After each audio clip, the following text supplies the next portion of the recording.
saluons tous au nom du Seigneur Jésus-Christ. Amen. Tunawasalimu kwa jina la Bwana wetu Yesu Kristo. Et nous sommes dans la joie d'être dans la maison de Dieu. Na tunafuraha kuwa katika nyumba ya Bwana. Et je sais qu'il est déjà au rendez-vous. Na jua yuko katika panano. Yes, bien-aimé. Ndio. Jésus est déjà au rendez-vous. Yesu tayari yuko kwenye panano. Parce que lui, sababu yeye il n'a jamais manqué au rendez-vous. Haja kosaka panano. Nous en tant que des hommes, sisi kama wanadamu, nous pouvons dire nous serons là. Tunaweza sema tutakuwa ni. Et après on est empêché. Tena tunasikilisha baadaye. Jésus. Yesu, si vous le dites. Akilisema. Si vous dites à Jésus. Wewe ukisambia Yesu. Demain, kesho, je veux qu'on se retrouve dans la maison de frère Ushindi. Kesho tuonane kwa nyumba ya Zulufikwa. À 9h. Na sageni, na sagata. Puis à 8h30 il est déjà. Yeye sana na nusu yuko pale. Jésus ne manque jamais au rendez-vous. Hajawahi kuchelewa. Et je crois qu'il est ici. Amini yuko hapa. Et il va nous bénir. Na atatubariki. Nous sommes dans la joie. Tuko katika furaha. De voir tous. Ya kuwaona nyote. Ça fait la joie de l'aimer. Inaleta furaha wana. Ici sur la terre. Hapa duniani. Nous ne comprenons pas. Hatuelewi. Mais un jour. Lakini siku moja. Oh, nous allons comprendre. Tutaelewa. Quelle était l'importance na umuhimu gani de venir adorer ce Dieu.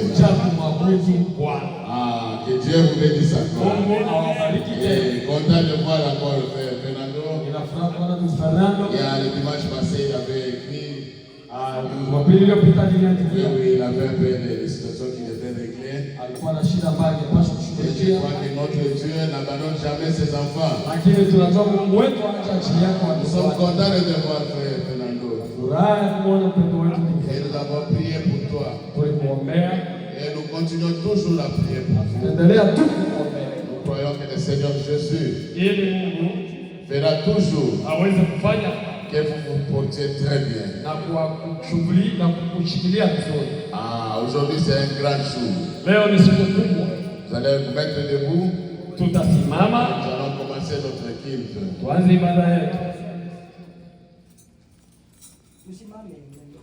Mettez-vous debout, nous allons commencer. Nous allons commencer, entrer directement dans la parole. Le diable souvent il amène des trucs. Shetani mara kwa mara analeta mchanganyiko wa mambo. Il pense qu'il va nous décourager.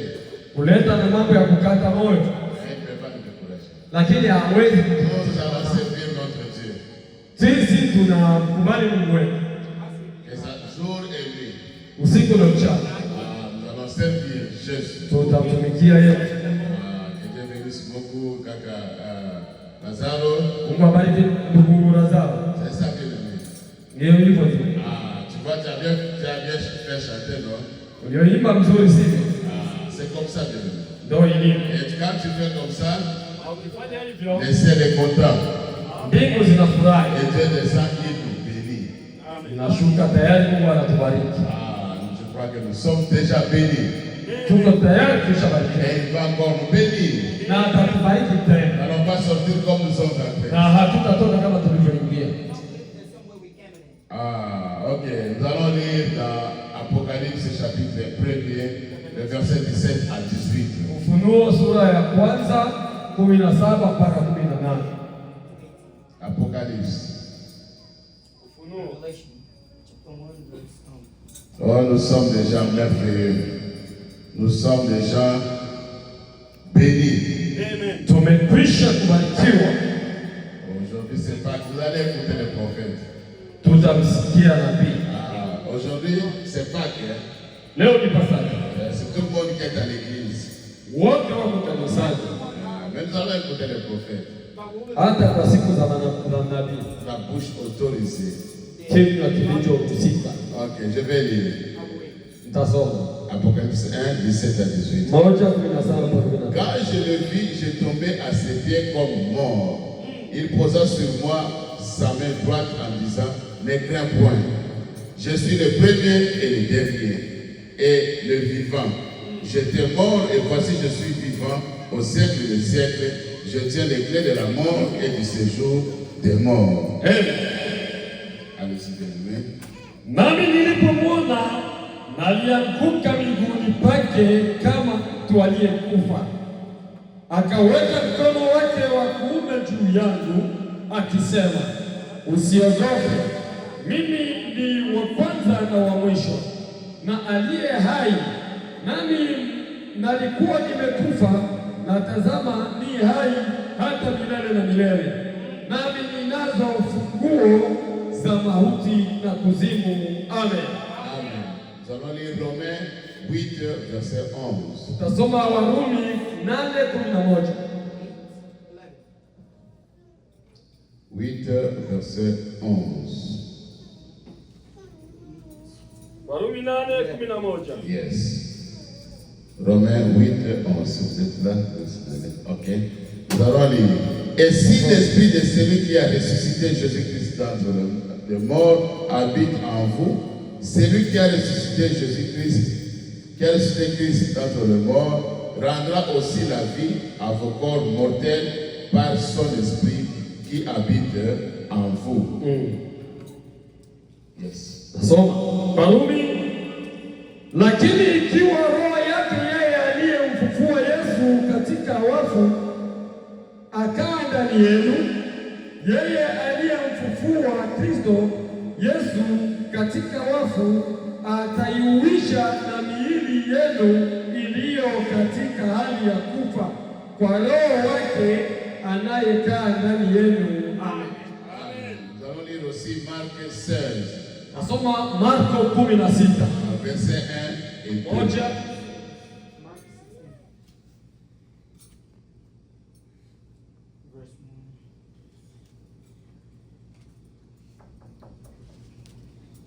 Verset 1 à 2.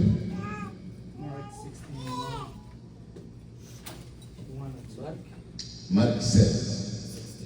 16. Yes.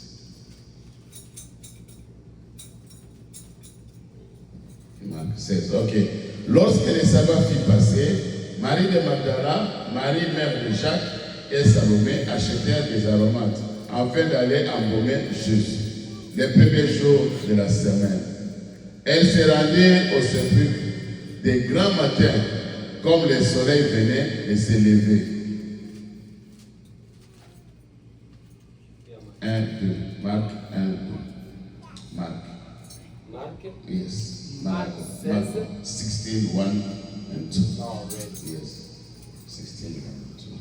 Hata Sabato ilipokwisha kupita, Mariamu Magdalena na Mariamu mamaye Yakobo na Salome walinunua manukato wapate kwenda kumpaka. Hata alfajiri mapema siku ya kwanza ya juma wakaenda kaburini jua lilipoanza kuchomoza.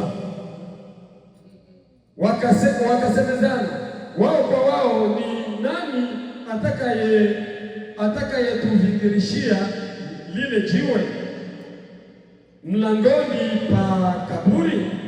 Hata walipotazama waliona ya kuwa lile jiwe limekwisha kuviringishwa, nalo lilikuwa kubwa mno.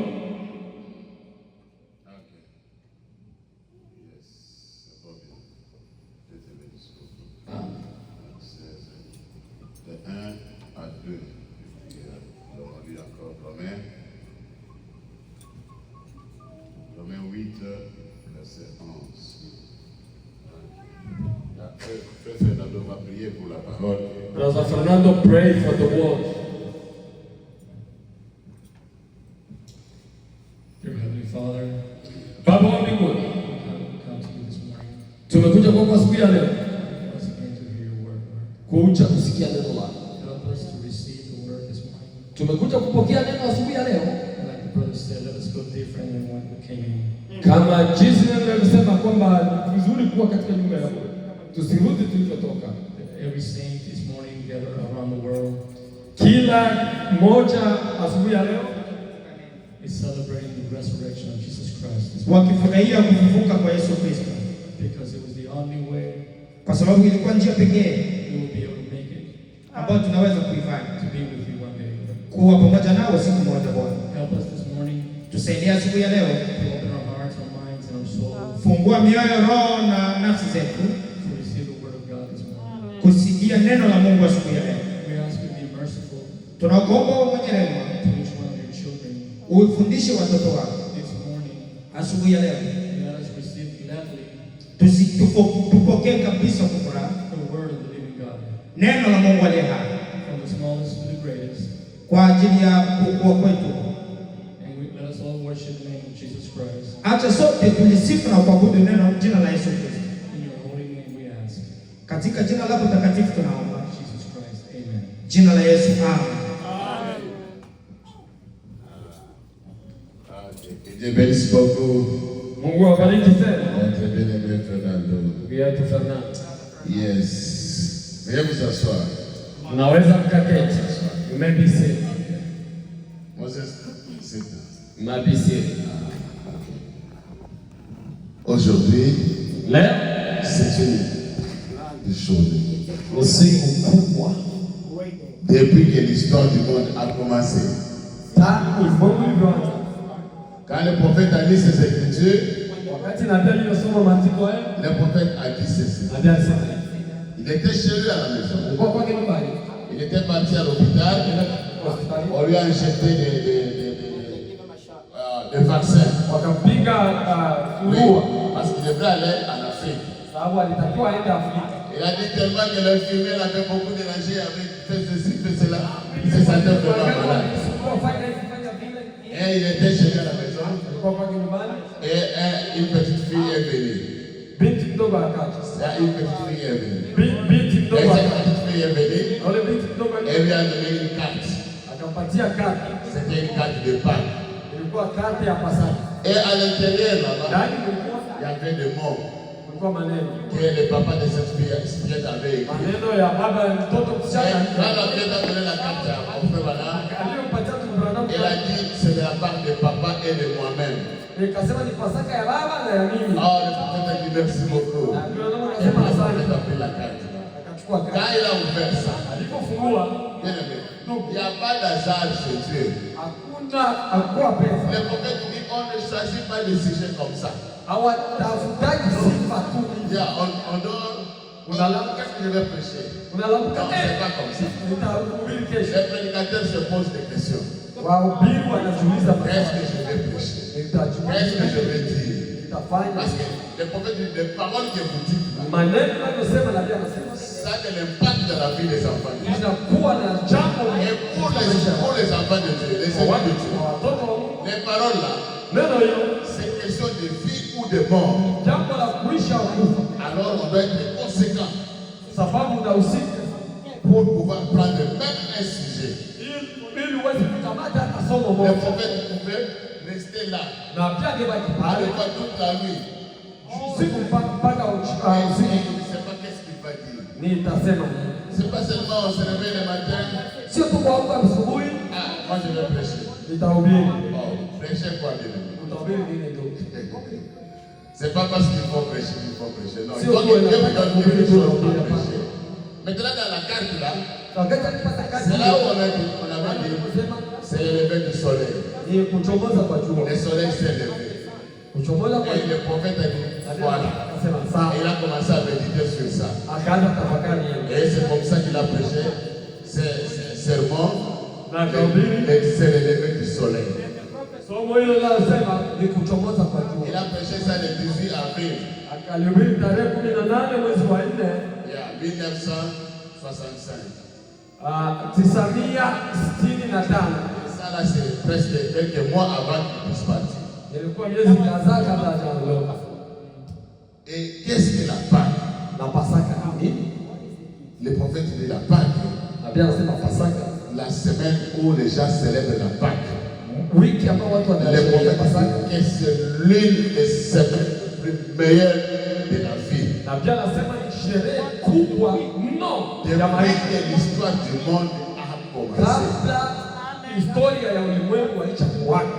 Il dit pourquoi? Kwa nini? Parce que l'homme Mwanadamu était perdu. alikuwa amepotea. L'homme était perdu. Mwanadamu alikuwa L'homme amepotea. ne savait pas. Mwanadamu hakujua L'homme marchait alikuwa anatembea maisha, en titubant. alikuwa anapapasa, Il ne savait pas akijua où mettre le pied. akatia mguu wake. Même les hommes de science, Hata watu ils ne savaient pas. asingejua, C'était un grand secret. ilikuwa siri kubwa Que quand quelqu'un meurt, kwamba kama mtu anakufa, qu'est-ce qui vient après la mort? ya kwamba kuna maisha tena baada ya Le kifo. prophète dit que c'est un grand jour. Ilikuwa siku kubwa Ça dépasse le inatokana jour où siku ambayo Dieu a dit Mungu alisema que la lumière soit nuru na liwe et la lumière fit. na nuru ikawa. Il dit là-bas, Akasema hapo c'était pour donner la semence, la vie, produire des semences mortelles. ya kwamba kuleta maisha, neno liweze kuleta uzima kwa mbegu ya kuharibika. Et le prophète dit, Na Biblia inasema la première lumière qui a frappé le monde, nuru ya kwanza iliyoipiga dunia c'est la parole de Dieu. ilikuwa neno la Mungu. Quand Dieu a dit que la lumière soit, Akasema nuru hiyo c'était ça la première lumière ilikuwa nuru ya qui a kwanza frappé le monde. iliyogusa dunia Et il y a eu la lumière. na nuru ikawa. Et à partir de cette lumière-là, Baada ya hiyo nuru Dieu a créé. Mungu aliumba, C'était des semences ilikuwa mbegu qui étaient en dessous ambazo zilikuwa chini de l'eau. ya maji. Et quand l'Esprit de Dieu a frappé, Wakati roho wa Mungu alivyorudi, cette lumière a frappé, hiyo nuru ilipopiga ça produit des semences. ikachomoza mbegu. Des semences. Et nous aussi, Na sisi nous sommes des semences. nasi mbegu Nous étions aussi enfouis tulikuwa na sisi kwenye matope chini dans les dénominations. katika madhehebu. Il a fallu que le soleil puisse frapper. Ilipopige Mais cette fois-ci, na kwa hivyo pas pour produire kwa hiyo wakati des sio semences mortelles, kwa ajili ya kuzaa mbegu ya kuharibika, pour produire une vie mortelle. kuzaa uzima wa kuharibika, Cette fois-ci, ni wakati c'est huo pour produire la vie éternelle. kuleta uzima wa milele. C'est ça la différence. Hiyo ndio tofauti. Le prophète dit aujourd'hui, Na Biblia inasema leo tout le monde sisi wote est là à célébrer. wako kule. C'est la Pâque. C'est la Pâque. C'est la Pâque. Le prophète dit, Biblia inasema ils sont en train de faire leur tradition. wanafanya mila yao, Ils sont en train de faire leur devoir wanafanya mazoea yao, pour dire qu'on a été à l'église. kusema tu On tulikuwa a célébré la Pâque. tulisherehekea Le Pasaka. prophète dit, ce sont des bêtises. Na Biblia inasema ni On parle de lapin, ni mizaa, wanafanya les histoires qu'on fait, qu'ils font là. kata mkate. Le prophète dit, Na Biblia inasema tout ça sont des bêtises. yoyote ni mizaa. Ah, aujourd'hui, je vais lire bien. Leo tutasoma Comme ça, vous écoutez la bouche autorisée. ili tuweze kusikia kinywa kilichoruhusiwa. Ah, je vais lire. Comme ça, vous savez. Qu'est-ce que le prophète dit à propos de la Pâque? Kuhusu Pasaka. Yes. Je vais parler et je lis comme ça, vous savez que c'est lui qui est en train de parler. Je vais aller au paragraphe 37. Nenda kwa aya 37. Le prophète dit, Na Biblia inasema le soleil, jua au lever du soleil. kwa kuchomoza kwa jua. Eh bien, il y a eu un temps où le monde gisait dans l'obscurité la plus complète. Kulikuwa na wakati ambapo dunia ilikuwa katika shida ya giza kubwa Et la terre était informe. na ilikuwa haina umbo. Et la terre était vide. Il y avait rien. Nchi ilikuwa utupu na ukiwa, Il était complètement couvert de l'eau. ilikuwa imefunikwa na maji, Et dans cette atmosphère sombre, na katika hali hiyo ya vuguvugu, l'Esprit de Dieu se mouvait au-dessus des eaux. Roho wa Mungu alikuwa akizunguka juu ya vilindi vya maji. Et il a dit Akasema que la lumière soit. jua na iwe. Dieu avait une raison de faire Na ça. Mungu alikuwa na sababu ya kuleta nuru. Car enfoui sous cette eau, Wakati alienda chini ya maji, il y avait des semences kulikuwa na mbegu qu'il avait plantées. ambayo yeye alipanda. Il fallait que cette lumière Ilitakiwa nuru du soleil ya jua pour pouvoir vivre. ili iweze kufanya mbegu iishi. 38. Et la toute première lumière Na nuru ya kwanza qui a été donnée sur la terre, iliyopiga dunia c'est la parole de Dieu. ilikuwa neno la Mungu. La toute première lumière Nuru ya qui kwanza a frappé la terre, iliyogusa nchi c'est la parole de Dieu. ilikuwa neno la Mungu. Il a dit que la lumière soit Sema nuru na et iwe, la lumière fit. na nuru ikawa. C'est ainsi que Na ndio maana les ténèbres giza se sont transformées. ilibadilishwa. Quand Dieu dit quelque chose, Mungu akisema kitu c'était noir. ilikuwa Mais giza, comme Dieu a prononcé la wewe parole, usilakini kama Mungu alivyosema neno. les ténèbres Giza ça s'est transformé en lumière. ilibadilika kuwa nuru. Ça a changé. Ikabadilika. Même si vous êtes malade, comment? Hata kama mtu uko Quand la parole de Dieu est prononcée, neno la Mungu linasema, c'est la mort qui est là. Mais dès que la parole frappe, wakati neno c'est être obligé. linasema, Dieu est obligé de tenir sa parole. kuwa neno Et lake la maladie, na magonjwa la mort, doit se transformer en vie. itabadilika kuwa uzima. C'est ça notre Dieu. Huyo ndio Il Mungu. ne change pas. Habadilika. Les ténèbres sont transformées en lumière Nuru jinsi na kuwa nuru. pour que Kwa sababu puisse être produite une création de joie et de vie. iweze kuleta kiumbe cha furaha na uzima. Donc la raison pour laquelle Sababu pekee Dieu a fait ça, yenye Mungu alifanya hivi c'était pour que kwa sababu la lumière nuru puisse produire iweze kuleta une vie uzima de joie ya furaha et une création de vie ya uzima et de joie na ya furaha sur la terre. hapa duniani. Donc, si vous êtes malade, Dieu, lui, il ne nous a pas créé pour que vous puissiez tomber malade. Pour que vous ayez... Mais lui, en tant que le grand médecin, il sait que quand vous tomberez malade, lui, il va déployer sa puissance de guérison sur vous pour que vous puissiez guérir. Donc, Dieu a créé une création de joie et de vie sur la terre. Pas une création de la mort, non. C'était une création de vie et de joie. Et le prophète dit, il y a toutes sortes de vie. C'est la vie éternelle. Et cette vie-là, c'est Dieu lui-même. Même personne d'autre que Dieu lui-même. Alors l'Esprit de Dieu, comme il s'est mouvé avec amour et compassion. L'amour de Dieu, l'Esprit de Dieu, ça s'est mouvé avec amour et compassion. Donc on ne peut pas prêcher la parole de Dieu avec colère. Non. Lui-même qui a créé. Faites monter un peu. Lui-même qui a créé. Il a fait ça avec amour et avec compassion. Mais tu vas voir quelqu'un. Non. Lui ne comprend pas. Tu ne peux pas prêcher la parole avec la colère. Non. C'est avec amour et compassion. À ces 3 jours-là, les premiers jours, à l'aube de la création, sur la terre, le soleil s'est levé. Il a balayé la terre de ses rayons. Aliweza kuangaza Et il a séché les eaux. Et il a produit une atmosphère au-dessus d'elle. C'est ainsi que pour la première fois, la joie et la vie allaient être produites sur la terre par une semence. Cette heure-là a été glorieuse. C'était vraiment merveilleux. C'était sombre, c'était noir, il n'y avait rien. Mais l'Esprit de Dieu est venu. Et ça séchait l'eau.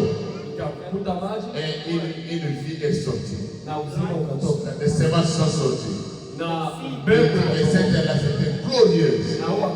Ça, c'est le premier lever du soleil. Maintenant, il dit, oh, c'est le lever du soleil.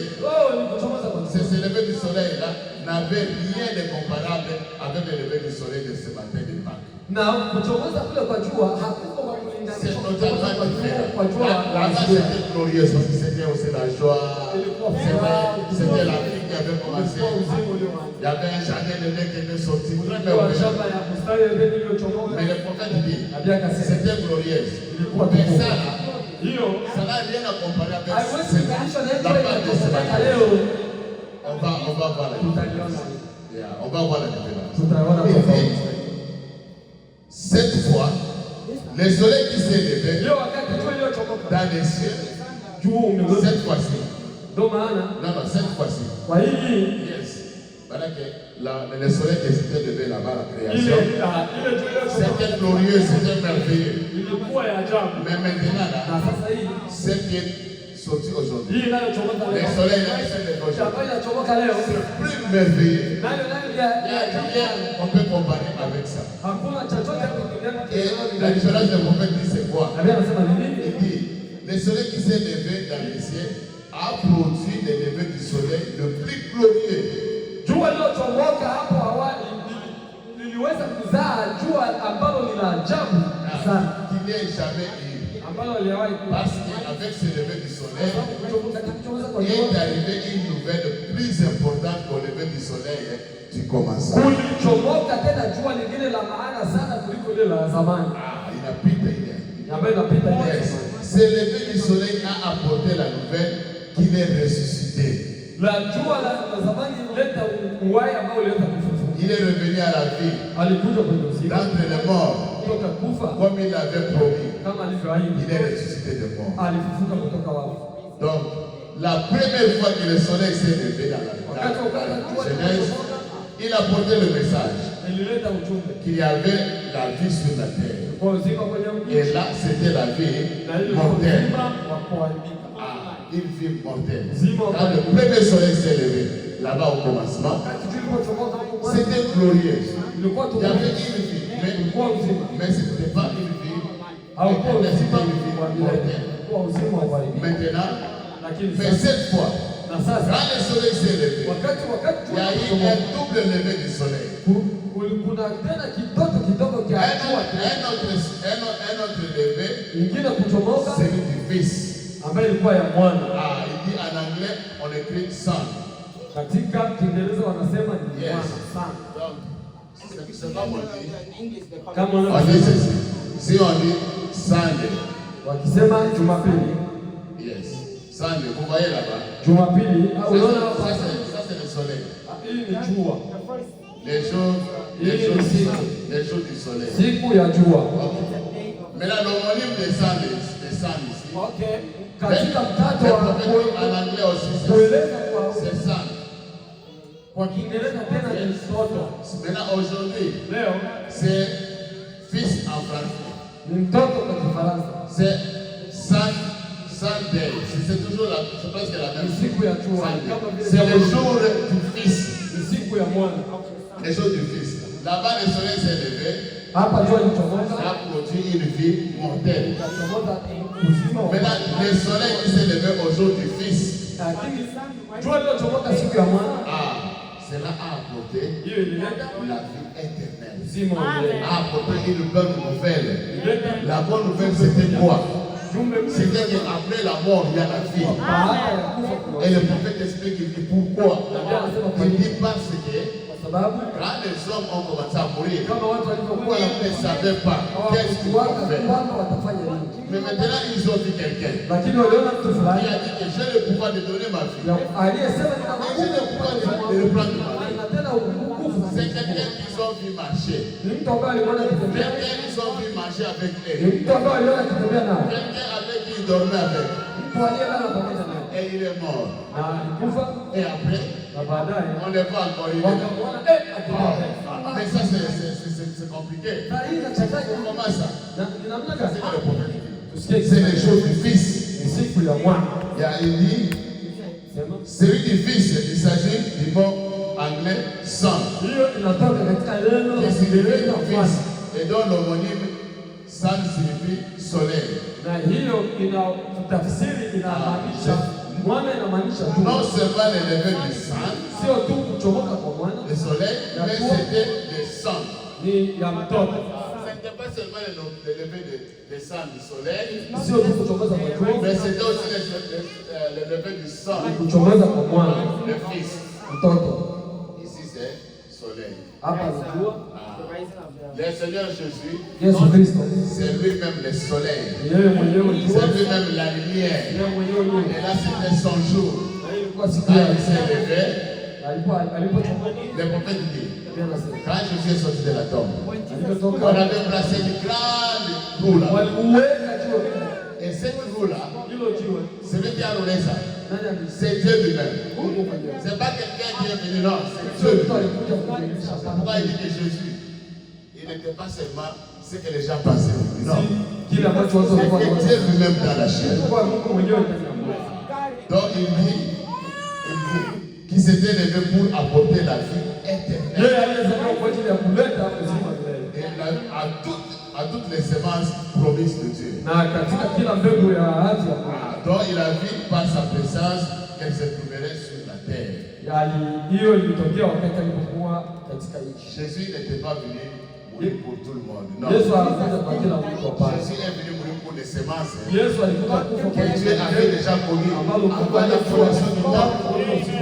Et ces gens-là, leurs noms ont été écrits dans le livre de vie de l'agneau. Et lui devait venir mourir à cause de nous. Amen. Je vais vraiment lire le prophète. Après, je vais parler. Souvent, je parle. Yes. Que la bouche autorisée puisse parler.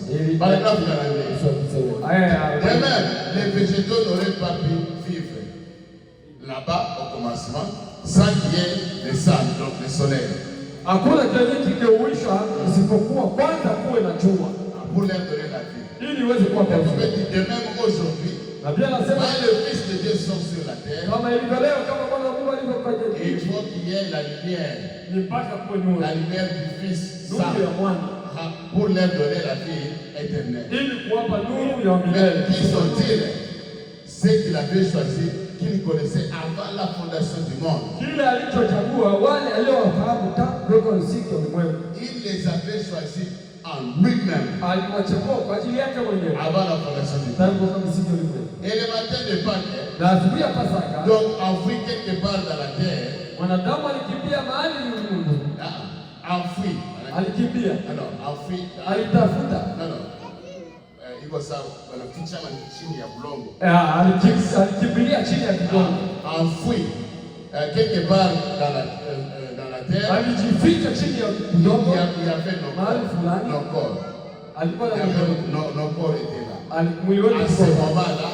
ce moment-là, nous sommes la poussière de la terre. Et dans les ciels, il y avait un livre de souvenirs. Yes. Un livre de souvenirs de ses attributs était en lui. Il savait que parce que ce Fils de Dieu était ressuscité, cela ramènerait aussi à la vie tous les fils qui avaient été prédestinés à arriver à ce grand moment. Kwa sababu huyo mwana wa Mungu alifufuka, hicho pia kingemfufua awe hai kila mwana ambaye alichaguliwa tangu zamani kwa ajili ya wakati huu mkuu. Ce sont des enfants qui étaient des fils qui avaient été prédestinés. Yeye alijua ingekuwa hivyo, basi huko kulikuwa kuchomoza kwa jua kwenye utukufu zaidi jinsi gani kuliko ilivyokuwa hapo mwanzo. Yes, c'est ça. Il dit que c'est la chose la plus glorieuse parce que là, c'est plus que ce qui a été au commencement. Amen. Yes. Maintenant, il dit ceci. Aujourd'hui, les gens avaient des temples, on appelait les temples de Pâques. Sasa leo, yes. Sasa leo tuna muhuri wa Pasaka. Yes. À des fois, on met des temples. Wanakamata kama roho wanatia les temples et puis on envoie. Kisha wanatuma. Quand vous avez la lettre, le temple est là. Au ukifungua barua à des fois on met ça là où vous devez ouvrir. Wanatia hiyo pale kwenye en ouvrant, vous devez briser. Vous devez briser ça. Unatakiwa kuvunja kale kamuoni mbele pour pouvoir voir ce qu'il y a. Maintenant écoutez le prophète. Il dit au paragraphe 45. Et maintenant, le véritable saut de Pâques, au moment de se lever du soleil, il a été brisé. Il a été brisé. Il a été brisé. Yes. alivunjwa Et le secret na siri de la vie ya après la uzima mort baada ya a mauti été révélé. ikafunuliwa. Donc là-bas au commencement, on ne savait pas. Huko kabla hawakujua. Mais la nature ne savait pas. Après la mort, qu'est-ce qui va arriver? La secret a été révélé. Siri kufichuliwa. Avant ce moment-là, nous ne savions pas. Le monde avançait à tâtons dans l'obscurité. Watu walikuwa katika giza, À l'aveuglette. wote katika upofu. Yes, les gens marchaient ne sachant pas. Si la mort m'attrape aujourd'hui, je sais pas, qu'est-ce que je vais devenir? Kama mtataka kufa au kufa leo itakuwa nini? Selon les soupçons des hommes. Watu hawaelewi. Selon les soupçons des hommes. Kutokana na hali ya ubinadamu. Soupçons, ce sont les dires, quelque chose qu'on dit, bon, on pense que non, on est là. Mais on est là, n'a pas volé. Mafikiri ya mwanadamu. On avait mis la nourriture là-bas. Kutokana na mafikiri ya Si mwanadamu. c'est pas, on aura qu'à manger. Wanafikiria yawezekana watu. Ça, c'est ça les soupçons. Hiyo ndio Ou mafikiri. bien c'est Moses. Atakuwa Les hommes aliiba. les hommes avaient des soupçons comme ça. Watu wanakuwa na Mais ils parlaient à cause de la mort. wanasema hivyo Si on meurt là, les autres disaient, tu vas devenir comme un papillon.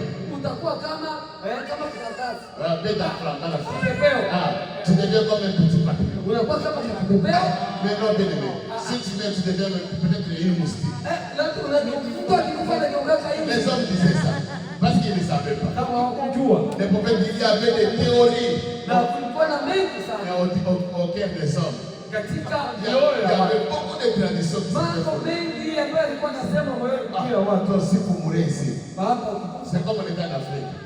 On nous disait, si tu meurs, tu vas aller naître peut-être en France. Et là-bas, tu seras un blanc. Ah, bien, bien. Donc, c'était un secret. Les gens ne savaient pas. Ils avançaient seulement à la fréquence. Mais les secrets, les jours de Pâques, les véritables jours de Pâques, au lever du soleil, du Fils, les jours du Fils, le secret a été révélé. Les hommes adoraient les idoles. Ils adoraient le soleil. Ils adoraient des dieux de toutes sortes. Et toutes sortes de gens qui avaient fait des déclarations. Le prophète dit qu'il y avait beaucoup de gens qui avaient fait des déclarations. Mais ces gens-là, ils sont morts. Et ils sont restés dans la tombe. Beaucoup de gens qui avaient fait aussi de bonnes choses, qui sont morts par des causes justes. Ils sont morts par des causes justes. Non, donner une cause juste. Quelqu'un qui peut mourir comment?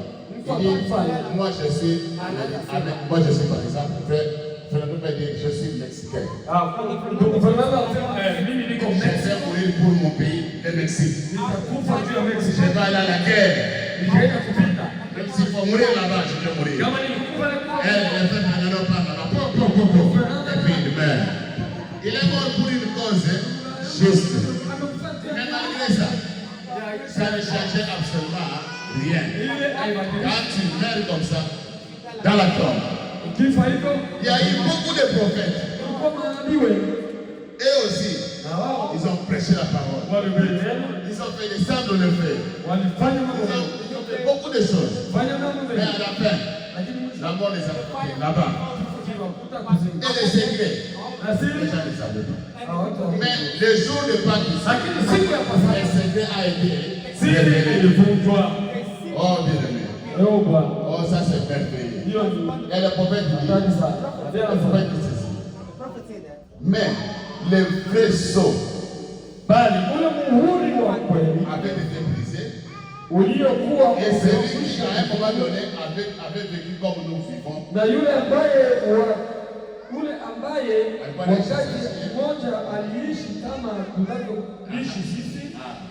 Et puis il était mort. akafa kama Il était mort, tunavyokufa, est comme nous mourons. Il était ressuscité des morts. alifufuka katika wafu. Il dit quel matin, Ni asubuhi ya jinsi quel gani? matin, Asubuhi ya jinsi quel gani? matin c'était ce jour-là. Il n'y en a jamais eu comme celui-là de toute l'histoire du monde. Hakujakuwa aliye kama yeye katika historia yote ya ulimwengu. Les secrets avaient été divulgués. Siri ilifanywa ijulikane. Yes. Dans les secrets de la mort, Siri ya mali ya kufa, de la vie après la mort. kwamba kuna uzima Ces baada. secrets-là avaient été divulgués. Amen. Ces secrets avaient été révélés. Hiyo siri ilikwenda kufunuliwa. Et Jésus était à la fois Na nabii Yesu alikuwa la résurrection et la vie. yeye alikuwa pale kufufuo na uzima. Parce qu'il avait dit Kama alisema que moi, mimi j'ai le pouvoir de donner ma vie et j'ai le pouvoir de la reprendre. nina nguvu ya kufa. Maintenant, cette résurrection ici, Ufufuo huo le prophète dit, ce n'est pas pour Jésus seul. Non, sio kuwa sio juu ya Wayahudi. ce n'est pas pour Jésus seul. Yes, écoutez maintenant. Paragraphe 47. Il a dit, Ndipo quand il est revenu ce matin-là, alipofufuka qu'est-ce que asubuhi Jésus a hiyo, dit? alisema Il nini? a dit, moi, parce que je vis, Kwa sababu mimi ni hai, vous vivrez aussi. mimi nanyi mtakuwa hai. Non seulement il était le bénéficiaire de cette résurrection, Yeye hakuwa tu mnufaika wa ule ufufuo. ok. Donc, ça tu vas interpréter. Il était non seulement le bénéficiaire. Yeye si mwenye alifaidika tu ile Yes. ufufuo, Il est au Foucault. Mais toutes ces semences lakini mbegu zake qui zote reposaient dans la grande promesse de Dieu. ambazo zilikuwa zinalala katika ahadi na Mungu. Ça c'est nous maintenant. Nous aussi, nous étions aussi bénéficiaires de cette résurrection. Sisi nasi tumepata faida C'est ya le tour à la vie.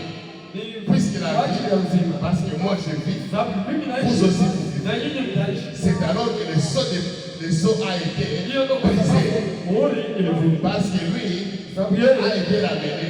aliitwa De même, yule tous ceux qui sont en Christ watu walio katika seront ramenés avec lui. watakuleta pamoja nao À ce glorieux lever du soleil, kwa 48, kufufuka Dieu avait prouvé katika kuchomoza huku kwa jua Ça veut kwenye dire, utukufu. n'a pas dit. Dieu a prouvé. Amen. Dieu a confirmé Mungu alikuwa amehakikisha que mes enfants ama n'ayaient amethibitisha peur de rien. neno lake Après la mort, il y a ya kwamba watoto yangu usiogope baada ya kufa kuna Il uzima. va terminer pour vous. Kifa leo Vous allez vivre à moi. Parce que comme moi je vis, kama ninavyoishi vous vivez. na nyinyi mtaishi. Oh, je me sens bien. Amen. Et l'onction est ici. Moi, je me sens merveilleux. J'aime ça. Il dit ceci. Nasema hivi 48. À 48 ce glorieux lever du soleil, katika uchomozi Dieu avait prouvé huku kwa pour jua confirmer sa parole. Mungu alikuwa amethibitisha ama Yes. amethibitisha Vous neno lake. savez que c'est ici aux États-Unis. Yako Marekani Quelqu'un vient avec l'arme.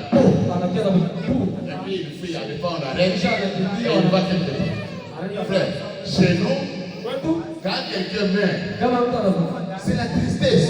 watu wana La première fois que moi j'ai eu connaissance que quelqu'un est mort dans la wakati famille, nilipoanza kujua mtu amekufa on était parti en congé quelque part. ulienda kwa Dans le village de ma maman. La grand-maman mama mkubwa pleurait toute la nuit. alilia Et elles avaient un moment là. wakati huo Le soir, elles pleurent. jioni alilia Elles vont dormir. analala À 5 h du matin. asubuhi elles se mapema réveillent saa encore. kumi na moja.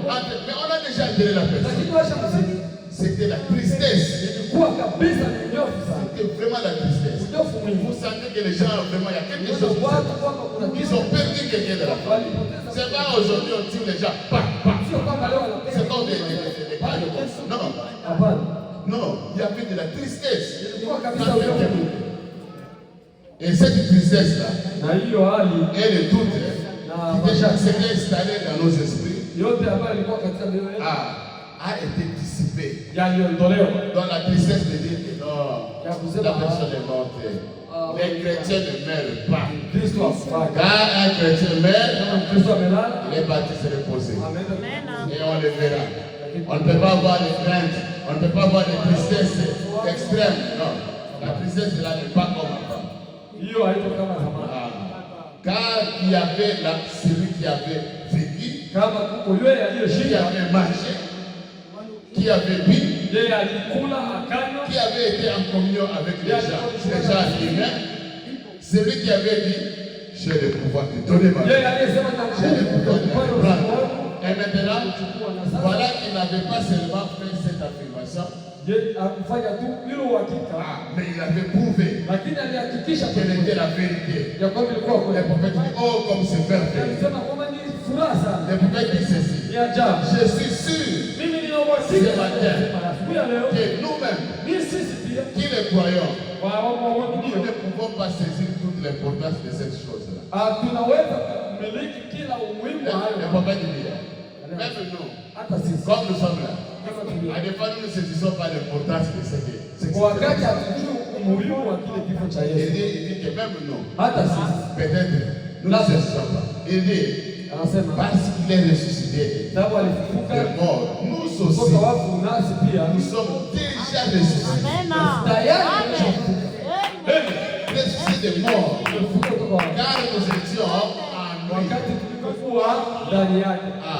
Vous voyez, quand le prophète parle, il faut faire attention. Wakati nabii Il dit anasema na peut-être kusikia, même nous ne savons même pas kuna wakati l'importance de cela.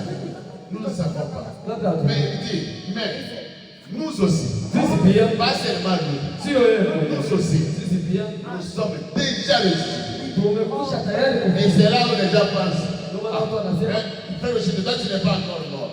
wewe Comment tu dis que tu es ressuscité? unasema wewe Même s'il est déjà mort, vous ne savez pas.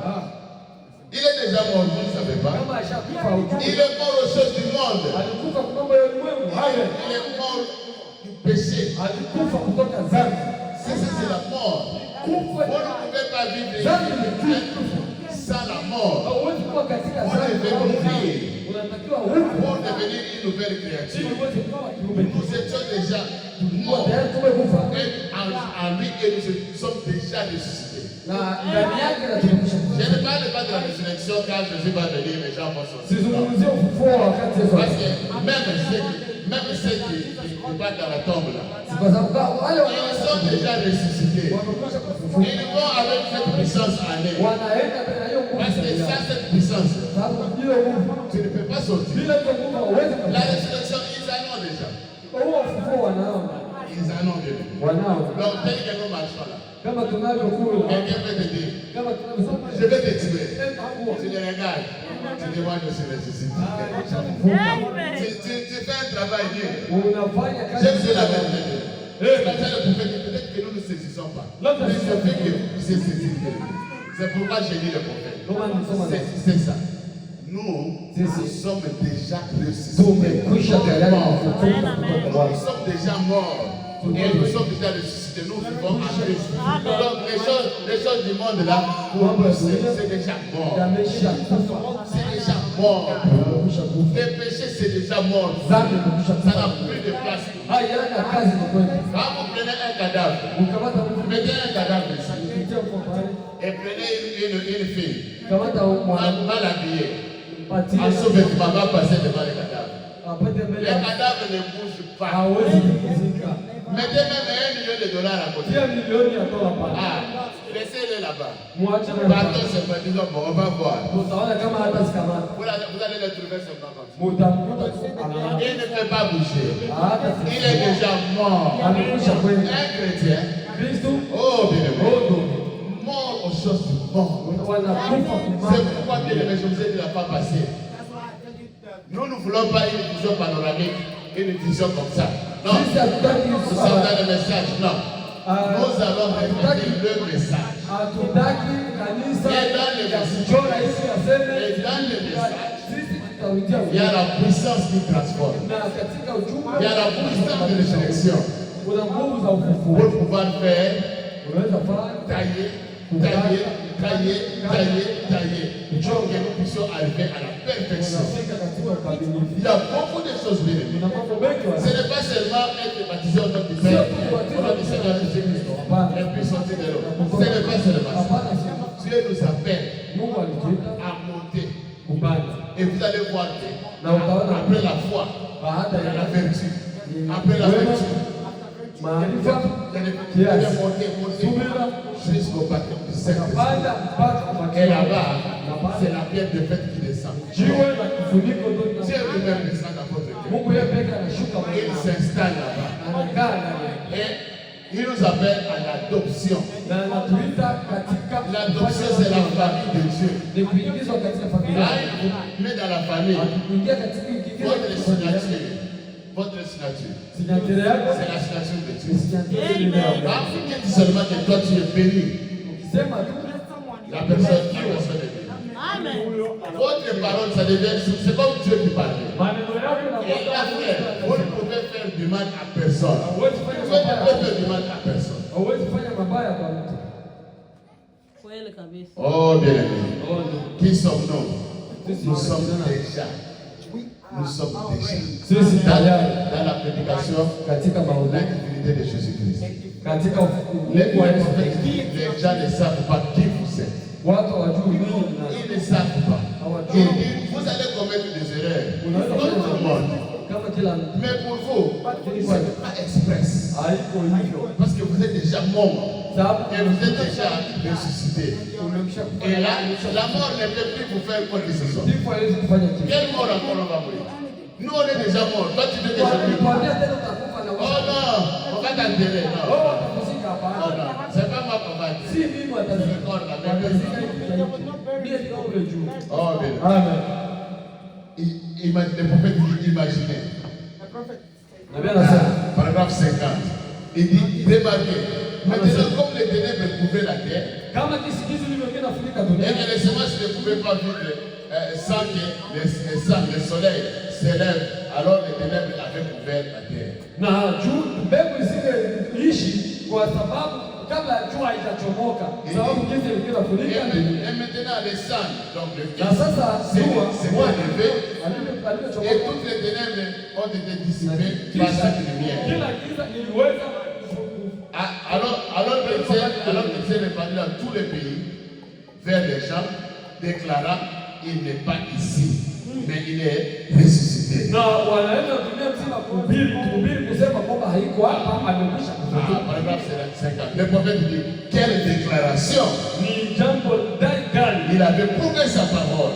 Alishibitisha neno Il lake, avait prouvé alihakikisha qu'elle était vraie. ya kwamba ilikuwa kweli, Car il avait maintenant vaincu la ya mort. kwamba yeye alishinda Il kifo, avait vaincu le séjour des morts. alishinda mauti, Et il avait vaincu la tombe. alishinda kuvuka. Paragraphe 51.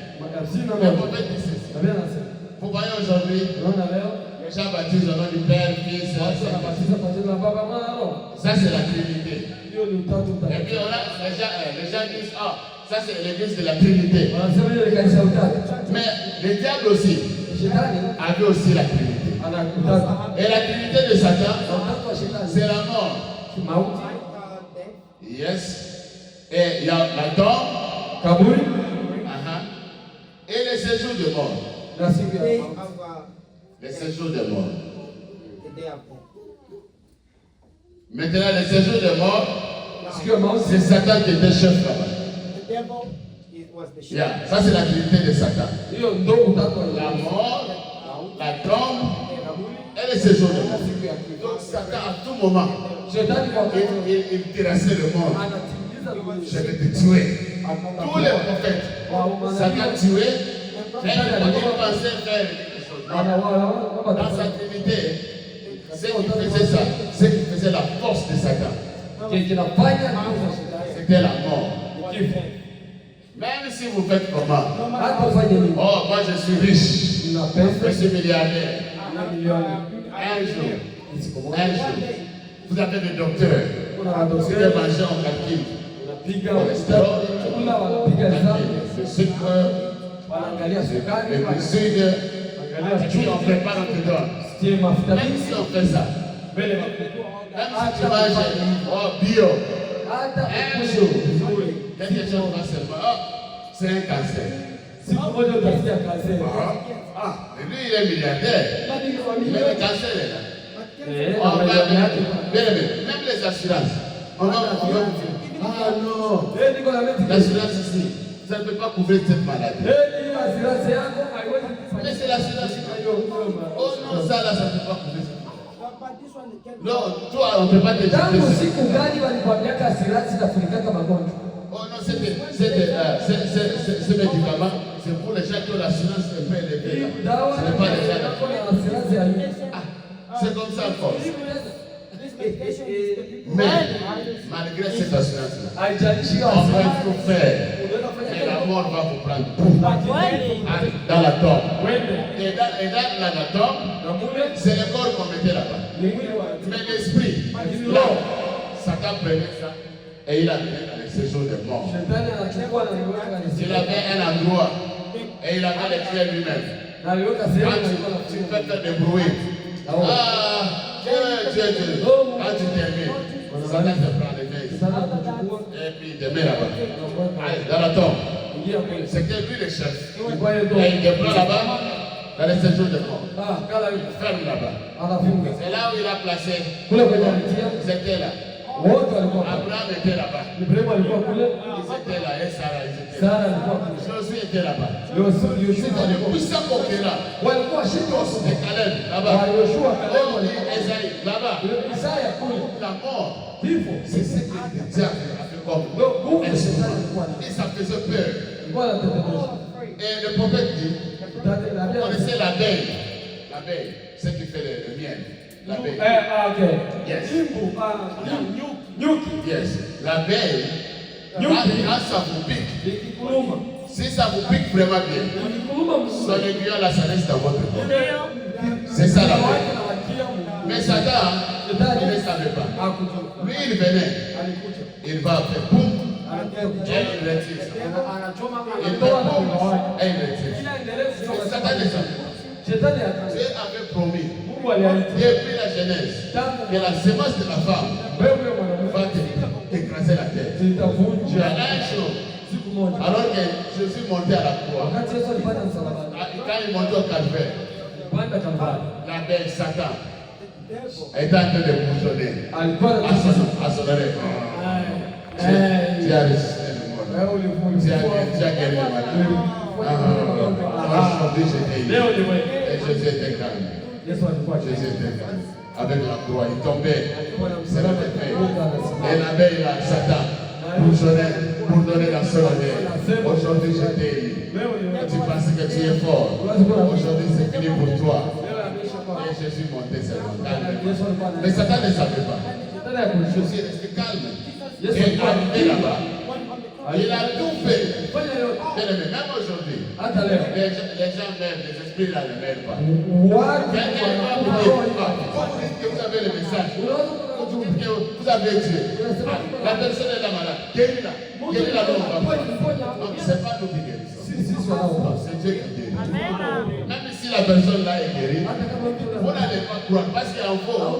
Il n'y a pas cette semence-là. Et le prophète dit que même le soleil là qui se lève, ce n'est pas pour tout le monde. Il y a une bonne terre, il y a des semences dans la terre là. Et dans le terre, il y a aussi des pierres. Même si le soleil frappe comme ça, les pierres là, ça ne peut pas produire. C'est pour des semences prédestinées. Et maintenant, quand Satan est arrivé, avec son aiguillon, il a frappé tout. Il a dit, si tu es le fils de l'homme, si tu es le fils de Dieu, descends de la croix, nous allons te croire. Ce n'était pas ces gens. Quand vous voyez une femme venir dans la rue, les prophètes disent, la pauvre, elle ne connaît pas, elle ne le sait pas qu'elle est nue. Ce sont des démons plein là. Allez, mets ça. Ce sont des démons. Quand tu vois quelqu'un avec la cigarette, ce n'est pas lui. Ce sont des démons qui disent, allez, vite. Et puis il prend. Donc les démons étaient là. Ils disaient, on va vérifier. Est-ce que c'est lui ou c'est pas? Il a fait sortir même la salle de la tombe. Maintenant, on l'a arrêté. Même Judas ne croyait pas qu'on va arrêter Jésus. Judas ne croyait pas. C'est comme ça qu'il allait se faire tuer. Mais il savait que je vais bouffer l'argent. Et après, on va donner. Il est puissant, ils vont fuir. Mais ces jours-là, à cause de nous, kwa ajili yetu. Jésus savait ce qu'il faisait. Yesu alijua nini Il anafanya. était calme. Il n'a pas ouvert sa bouche. Hakufungua kinywa chake. Jusqu'à ce que le diable a essayé. Il a dit non, ce n'est pas lui. Ce n'est pas lui. Lui aussi, il est comme les Esaïe des autres. Kama Isaya. Je vais piquer. Ah, Il a sorti son aiguillon. akatosha kitu wake Il y akachoma. avait une puissance qui a retenu ça. Akaisikia. Non, il y a une puissance qui a retenu les Ilikuwa cœurs. nguvu ambayo ilipokea hiyo. Dès qu'il a fait sortir, Wakati alichokoa il n'y en avait plus. au kwake. Satan a regardé. Shetani ana. Oh, comment ça? Aye. Il est mort. Alikufa. Mais où est mon aiguillon? Ah, cette fois-ci, ce n'était pas comme Esaïe. Ça, c'était un autre. Hiyo ilikuwa mwingine. Lui, il était différent. Yeye alikuwa tofauti. Et il a confisqué l'aiguillon de la mort. Yeye alikata mwiba wa mauti. Et Jésus, on a placé son corps dans la tombe. Wakaweka mwili wake katika Et kaburi. son esprit est allé jusqu'au séjour. Na roho yake ikaenda mpaka nafsi zilizokufa. Dès que Satan a vu qu'il n'avait plus l'aiguillon de la mort, Kwa sababu shetani hakuwa mais il avait encore les clés là où il mettait les gens en prison là. Il avait encore les clés. alikuwa kuna Il est ile allé vite là-bas. akaenda kule haraka. Oh, mes bien-aimés. Les jours de Pâques, vous parlez de Pâques. Non, le prophète dit laissez-les faire des bêtises qu'ils sont en train de Acha faire. mambo ya ujinga. Il dit il parle de la paix, il parle de tout ça. Il dit laissez-les faire des sottises qu'ils font. Il dit Pâques. Pasaka. Non, bien-aimés. Sisi C'est pas un grand jour. ilikuwa siku kubwa. Et là-bas, là où ils étaient, Wale walipokuwa ils ont senti seulement la porte. walisikia tu mlango. Satan est entré vite là-bas Shetani aliingia kule fast. pour voir qu'est-ce qui va se passer. Pour voir si il va les mettre aussi là-bas. Kuangalia kama na yeye Et atakuja kule. Jésus est entré. Na shetani Le Yesu prophète dit, vous pensez que je suis en train de jouer? Yesu Le prophète dit non, nabii anasema hapana. je le vois. Nina maana. Donc, le prophète voyait comment la scène s'est passée. Lui il n'était pas là. Mais un prophète, c'est un voyant. Dieu le voit. Il dit, ne pensez pas que je joue ici de là. Siwezi mtu anacheza Mais je le vois. Amen. Il est en train d'aller là. Yesu alienda. Et il a donné un coup à sa capoue. Piga shetani Et tena. la clé qui était sur sa ceinture. Na Yesu kwa katika kiuno. Et il a ouvert tous les saints. Na watakatifu wote akatoka katika. Quand Jésus était ressuscité, Wakati Yesu alifufuka, plusieurs des saints qui étaient là watakatifu wengi étaient aussi sortis. Amen. Donc tous les saints Watakatifu ont wengi vu Jésus waliona Yesu dans la manière dont il avait vu se révéler à eux quand ils étaient encore vivants. walimuona katika njia ile walifunuliwa katika kwa. Daniel l'a vu. Abraham aussi l'a vu. Daniel alimuona. Quand Abraham l'a vu, Abraham a dit Sarah vient. Abrahamu alikuja Sarah sana. vient. Mais cet homme qui était venu chez nous, celui qui a dit c'est notre dépassé là, c'est comme si c'est lui. C'est lui. Tous les saints l'ont reconnu. Alijua mwali yake. Alifunuliwa. Jacob aussi a dit, hey, mais c'est celui avec qui j'ai lutté toute la nuit. Ulipigana usiku kucha leo. Prisé ici. C'est lui. David l'a vu. Tout le monde l'a vu. Kila mtu akamwona. Et ils ont dit, oh, c'était un grand jour. Alikuwa siku kubwa. Ce n'était pas de la paix. Alikuwa Qu'on fait aujourd'hui, non, les lapins. Ça, c'est pas ça. mkate, kadivai. C'est un grand jour. Ilikuwa siku. Nous n'avons plus peur de la mort. Hatuna tena La uoga. mort, c'est en dessous de nos pieds. Kifo ni C'est chini. pourquoi les autres saints qui ont compris avant nous, Watakatifu Paul a dit, Paulo oh mort, oh kifo. où est ton église? Wapi? Tombeau, où est ta force? Parce que là-bas, Jérusalem, Nania kukwani. son tombeau est vide. Pale La Yerusalemu. pierre avait été roulée. Et Jésus est sorti victorieux, vainqueur. Et il a dit, comme j'ai vaincu, vous vainquez. Na alisema sababu tunaishi. Nous sommes les bénéficiaires de la Pâque. Nous ne sommes pas les contemporains de la Pâque. Sisi ni wachekaji. Non, Sisi nous sommes les bénéficiaires. Sisi ni wakupata Les bénéficiaires, les bénédictions de la Pâque. faida ya Pasaka. Oh, c'est merveilleux. Oh, ni furaha sana. Jésus a vaincu la mort. Yesu Il alishinda. a vaincu la trinité de Satan. Alivunja shetani. Ah, le prophète dit ceci. La trinité du diable, hein, la trinité du diable. C'est la mort, le diable, la mort, le séjour de mort et la tombe. En effet, Satan est l'auteur de la mort. Kwa hiyo shetani anafanyika L'auteur de la mort, c'est Satan, ce n'est pas Dieu. ni shetani. Et lui, c'est la vie éternelle. Amen. L'auteur de la mort, c'est Satan. Mwenye mauti ni shetani, mwenye uzima ni Mungu. Et aussi la tombe, il dit, il était possesseur du séjour des morts et aussi de la tombe. Alikuwa ana mmiliki wa kifo na kaburi. C'était là la trinité de Satan. Ndio utatu wa shetani. Et une seule chose en était la cause. Na si kitu kimoja kilisimamisha hiyo hapo. C'était la mort. Ilikuwa kifo. La mort vous envoie dans la tombe. Kifo kinakupeleka En étant un pécheur, na kuwa mwenye dhambi, vous allez au séjour des morts. unaenda katika cha wafu. Cela c'était une seule chose. Hili lilikuwa tu La trinité de Satan, c'est-à-dire utatu wa la shetani. mort. Inamaanisha kifo. C'est ce qui avait retenu l'homme captif pendant toutes ces années. Hiyo ndio iliweka mtu aliyefungwa mateka miaka yote. Maintenant, paragraphe 52. Mais maintenant, Na sasa la véritable trinité de Dieu, ukweli mtakatifu wa Mungu ni kwamba qui est un Dieu seul, ambaye ni Mungu mwenyewe, la trinité de Dieu, Père, Fils et Saint-Esprit, Mwana, c'est Baba seulement un seul Dieu. yeye mwenyewe Manifesté en Christ, aliyedhihirishwa katika celui Kristo, qui était la vie yeye aliyekuwa et uzima, qui avait brisé les sceaux yeye aliyevunja et kuzimu vaincu l'ennemi na kumshinda, et qui était ressuscité, na yeye le aliyefufuka, seul Dieu vivant et vrai. yeye Mungu aishie Jésus, Yes. le seul Dieu vrai. Yesu pekee, Mungu wake pekee ukweli. Alléluia. C'est comme ça que nous avons dit là-bas. Ndio maana tulisoma Il dit, unasema, je suis celui qui était mort. mimi ni yeye aliyekufa Je suis vivant au siècle na des siècles. mimi ni hai hata milele na milele. Oh, qu'est-ce que tu as, Jésus? Oh, Quelle est l'évidence? nini Je tiens les clés de la mort mimi ninafungua ya et du séjour des morts.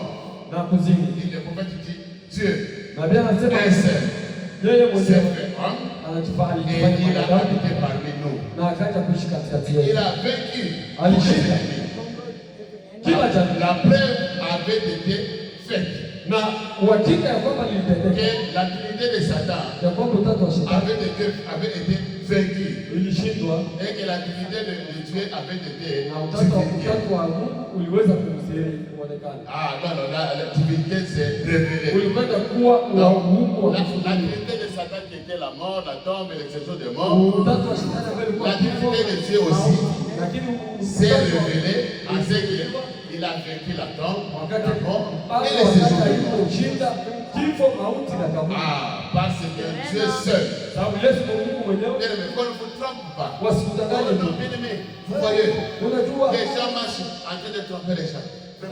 Les frères Branham, nous aimons les frères Branham. sisi tunapenda Branham, Mais nous voulons rester avec ce que Branham a dit. tutabakia na kile Nous ne voulons pas ajouter. Être près de lui. Des prophètes. hapana. Il y a que Jésus seul. Yesu yeye pekee ndiye baba C'est la yetu. vérité de lui. Amen. Lui seul.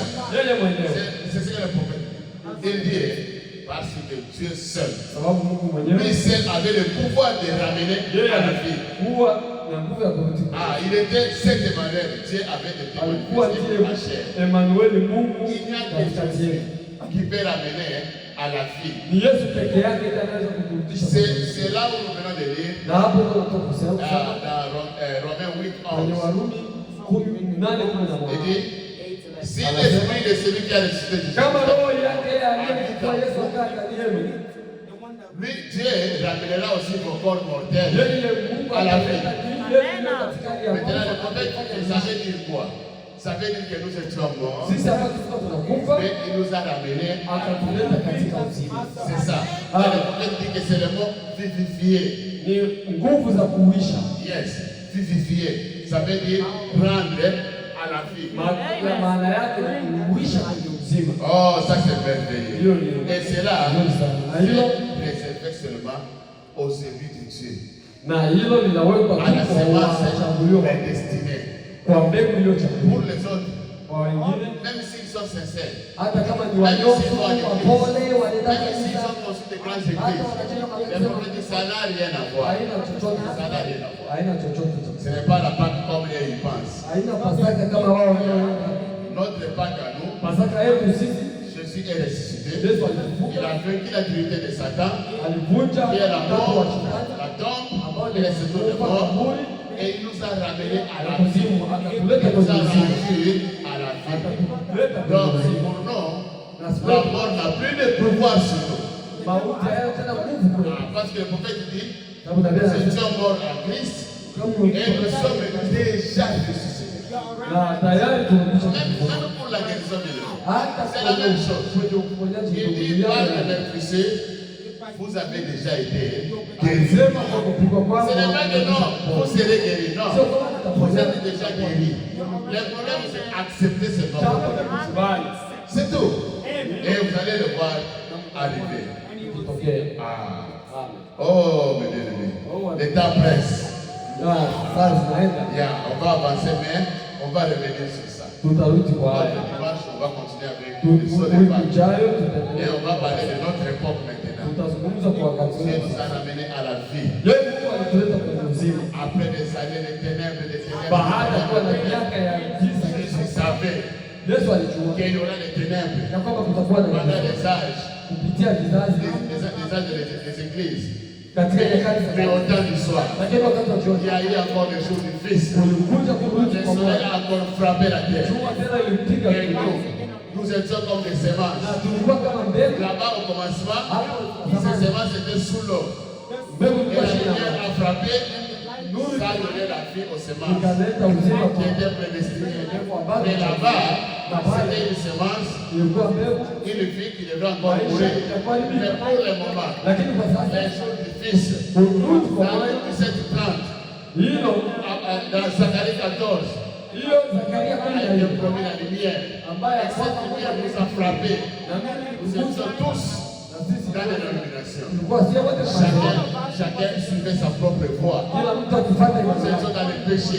Tulikuwa katika Et dhambi cette lumière nous a frappés. na hiyo ilitupiga, Et les semences de vie na hiyo ont nguvu ya kuisha pris vie dans nos cœurs. inaingia na Le kutakasa péché c'est resté là-bas.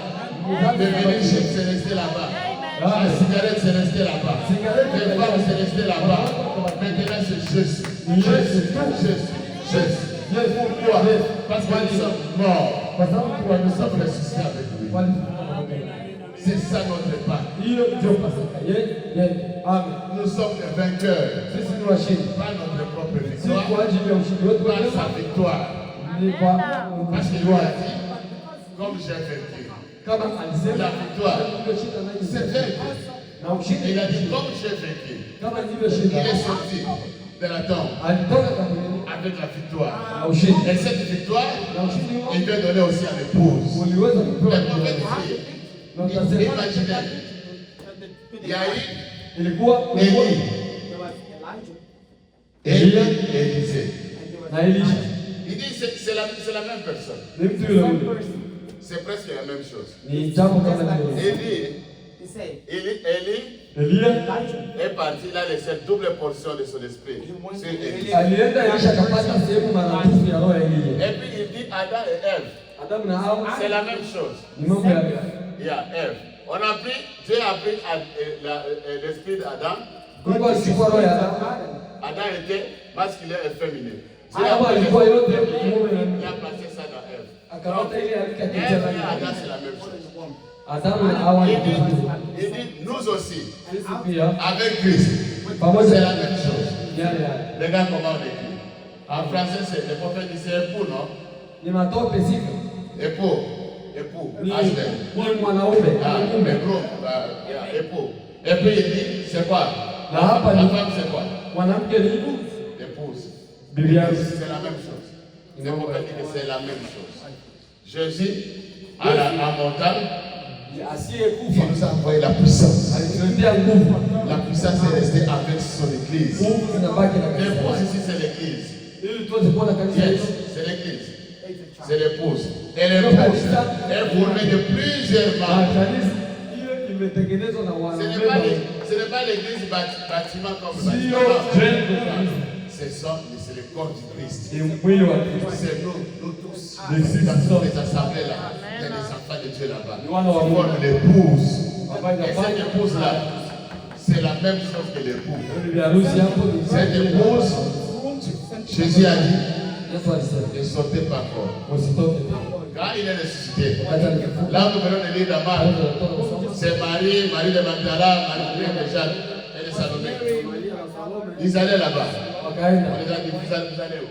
Il dit, il est ressuscité, il est prêt là. Et quand ils sont rentrés dans la chambre, lui-même était là. Ils ont dit, oh le maître. Il a dit, dites à mes frères, on se retrouve. Dites-leur que je suis ressuscité. Quand ils sont allés là-bas, Jésus est apparu. Il leur a dit, comme le Père m'a envoyé, moi aussi je vous envoie. Allez prêcher la bonne nouvelle. La bonne nouvelle, c'est qu'il est ressuscité. L'évangile, ce n'est pas non, c'est qu'il est ressuscité. C'est ça la bonne nouvelle. Le prophète dit, quand quelqu'un meurt, est-ce que c'est une bonne nouvelle? Non, ce n'est pas une bonne nouvelle, c'est une mauvaise nouvelle. Mais pour Jésus, pourquoi c'est une bonne nouvelle? C'est parce qu'il était mort, mais il est ressuscité. Il est là-bas. C'est une bonne nouvelle. Si on nous dit seulement, la sœur était enceinte de la naissance. Mais c'est une bonne nouvelle. C'est une naissance. Mais si on veut vous dire, Père Victor, le frère là, il est mort. Est-ce que ça c'est une bonne nouvelle? Mais ici, c'est différent. L'homme qui était vivant, il est mort, déjà il était triste. Dans peu de temps, ça a changé. Non, c'est quoi? Non, il n'est pas mort. Il est ressuscité. Et c'est devenu une bonne nouvelle. Maintenant, quand il a dit, attendez là-bas, ne sautez pas. Jusqu'à ce que vous recevez la puissance. Le prophète dit, cette puissance, ce n'est pas une autre puissance, c'est le Saint-Esprit. C'est cette même puissance. C'est cette même puissance. Cette puissance viendra sur vous. C'est cette qui est venue. Le Saint-Esprit est descendu sur les apôtres. Et ils ont eu aussi leur bac. Pierre qui pouvait relier la parole. Mais quand la puissance là est descendue, ça a vivifié Pierre. Ça lui a rendu ça lui a donné la vie. C'était un autre Pierre qui pouvait se tenir là-bas. Ananias qui venait là-bas. Avec sa fille. Et il pensait que non, c'est Pierre là qui venait. Non, c'était plus Pierre qui venait. C'était maintenant un autre Pierre. Et Pierre était debout là. Le Saint-Esprit a dit, ils vont te tromper. Attends, tu vas voir. Dès qu'il est entré. Ananias, à combien vous avez vendu votre champ? Oh, à tel montant. Mais comment toi tu peux mentir au Saint-Esprit? Mais celui qui était debout là-bas, ce n'était pas le Saint-Esprit, c'était Pierre. Mais le Saint-Esprit était dans Pierre. Et Pierre était vivifié. Là, il est tombé mort. Et on l'a amené. Sa femme était là-bas. La femme aussi est entrée. Surtout qu'il y a l'argent dans la banque là.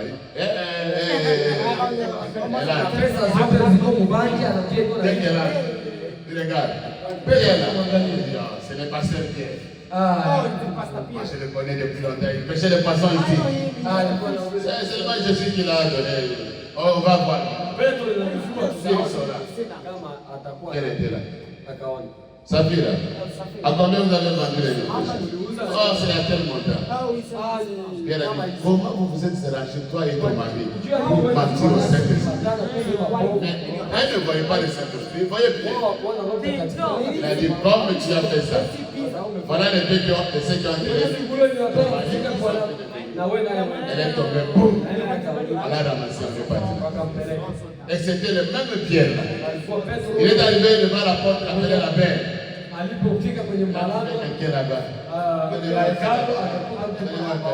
Ce n'était plus le Pierre qui avait peur. Moi je ne sais pas de quoi tu parles. Frère, si la puissance là entre en vous. Non, c'est fini frère. C'est fini. Le péché c'est très loin là-bas. Même la mort, quelqu'un peut te braquer l'arme comme ça. Tu vas dire tire. Si tu tires maintenant, wakati je unapita serai entre les mains de Jésus. unakuwa À la kwa minute même. À la minute. Amen. C'est comme ça. Donc, Il faut tout faire bien. Nafanya nguvu zote Amener les gens à aimer Christ. kufanya watu À savoir wasafari exactement qu'est-ce que Christ a fait pour nous. kile ambacho nini Et si nous Kristo l'aimons, il viendra vivre en kama nous. Et s'il vient tumpenda vivre en nous, na kama anaishi ndani nous yetu avons l'assurance bénie. watu Là où il wakika est, on te trompe par oh non, venez dans notre église ici, vous voyez dans notre église, une église ne peut vous donner la vie. kama kanisa La vie c'est dans la parole de Dieu. Et la parole de Dieu, pas n'importe quelle parole, la parole de Dieu. Et la prêcher aussi, comme le prophète l'a prêché, pas ajouter des choses, des choses, non, ou bien nier la parole, non. ili kuwe tu neno Et le hapa. prophète dit, Nabii anasema vous devenez, il dit, vous devenez quoi? unakuwa Vous devenez l'application de la dynamique. unakuwa mtu mwenye nguvu sana, La dynamique, le prophète explique. ile isiyo ya Le kuharibika. véhicule est dehors là-bas. On sort. Gari iko pale nje, Kakambongo. Mbongo. Ta voiture là, c'est joli, hein? ile Ah oui, gari ni nzuri. j'ai acheté ça 500 000 $. Nilinunua sasa. Et puis moi, j'ai fait avec ma voiture. Mimi napenda gari yangu. Ah, bien aimé. Moi, ici, c'est 4 000 $. Niko tu na elfu moja.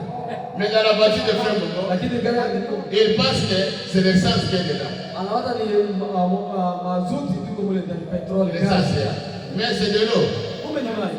Mais dans ma voiture, Lakini hapo même si c'est 4 000 $, mais il y a l'essence dedans. kuko gasi. Maintenant, le prophète Sasa dit, nabii anasema la parole. neno Quand Jésus a dit à Pierre, attendez là-bas. C'était des croyants, ils avaient cru. Mais ils n'avaient pas la puissance. Mais la parole, ils avaient la parole. Mais où est la puissance? Vous n'irez nulle part avec le message Amen.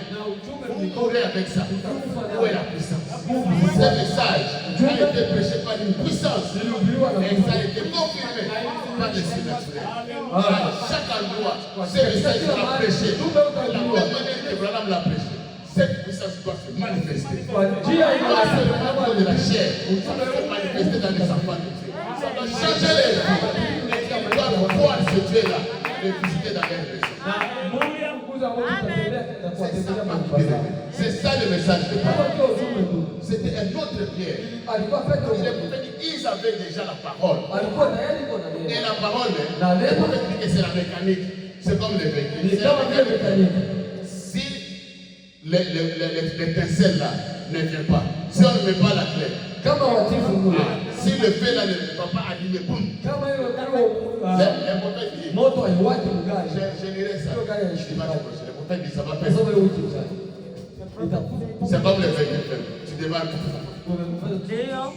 Mais si il y a, même si la voiture c'est de 2 000 $, mais s'il y a l'essence dedans, dès qu'on met l'étincelle, ça démarre. Et ça part. Le prophète dit, attention avant de dire. Il y a 2 églises. Il dit, l'autre église va monter comme ça. Et l'autre église va descendre. Pourquoi? Ils n'ont pas de puissance. La puissance qui va nous faire monter, c'est de venir du ciel là-bas. Et c'est entré en nous. Et c'est ça qui va nous faire partir. Mais pour eux, ça sera seulement les prophètes.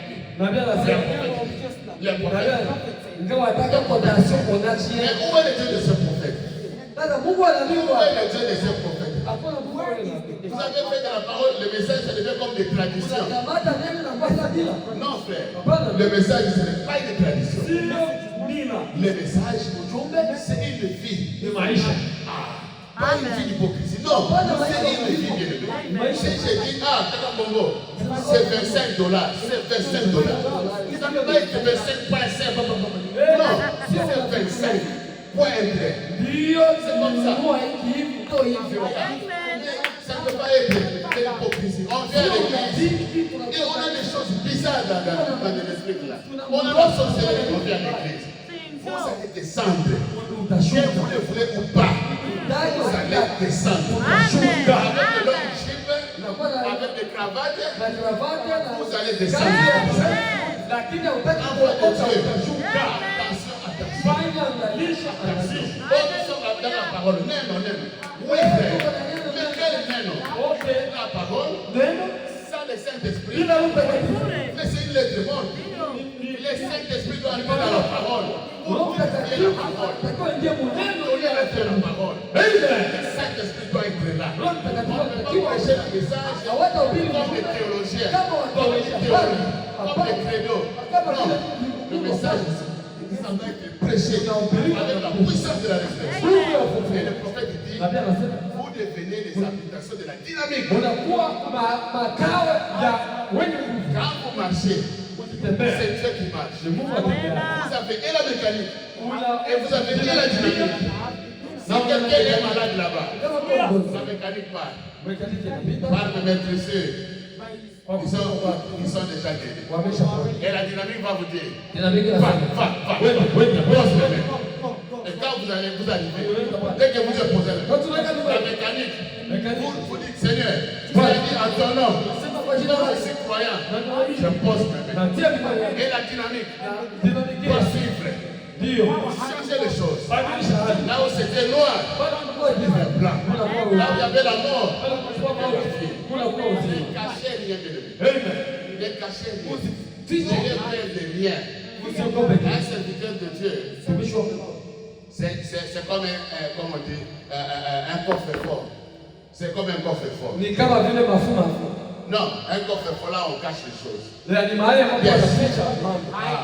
Même si vous avez fait quoi que ce soit, frère, même si vous avez tué quelqu'un, chez Jésus, il n'y a rien. Il dit, venez tel que vous êtes. Confessez vos péchés, ne gardez pas. Si vous gardez ça, vous ne pouvez pas marcher, vous ne pouvez pas. Ça va vous prier. Mais pour te dire, si vous avez fait quelque chose de mal, vous êtes malade, on va prier pour vous. Et on va mettre de l'huile. Ça ne va rien faire. Et dit, cet homme-là, il restera là. Il va résister. Parce qu'il y a quelque chose. Mais si vous dites seulement, pardonne-moi, j'avais fait ça. Oh non, viens, on prie. Tu es malade, on repose les mains. Tu dois partir. Tu dois partir. Même la mort, ça ne peut pas résister.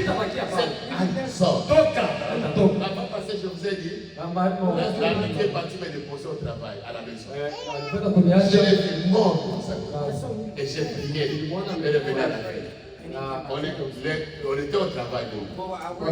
Et on nous a mis sur la même machine.